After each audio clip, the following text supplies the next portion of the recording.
कोल्हापूर जिल्हा सहकारी दूध उत्पादक संघ अर्थात गोकुळ दूध संघाच्या वाशी शाखेत अत्याधुनिक तंत्रज्ञानाने 15 मेट्रिक टन क्षमतेचा दही उत्पादन प्रकल्प उभारण्यात आलाय।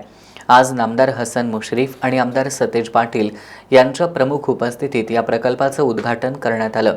यावेळी नामदार हसन मुश्रीफ यांनी गोकुळ हा राज्यातील अग्रगण्य आणि विश्वासार्ह ब्रँड बनला असून तो राज्याचा अधिकृत ब्रँड व्हावा यासाठी सर्वांनी प्रयत्न करूया असं आवाहन केलं।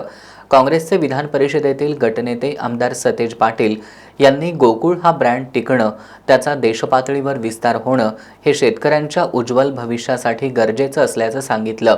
यावेळी चेअरमन नवीद मुश्रीफ यांच्यासह सर्व संचालक तसंच कार्यकारी संचालक डॉक्टर योगेश गोडबोले, वाशी शाखेचे व्यवस्थापक दयानंद पाटील, डेअरी व्यवस्थापक अनिल चौधरी, दूध वितरक कर्मचारी उपस्थित होते।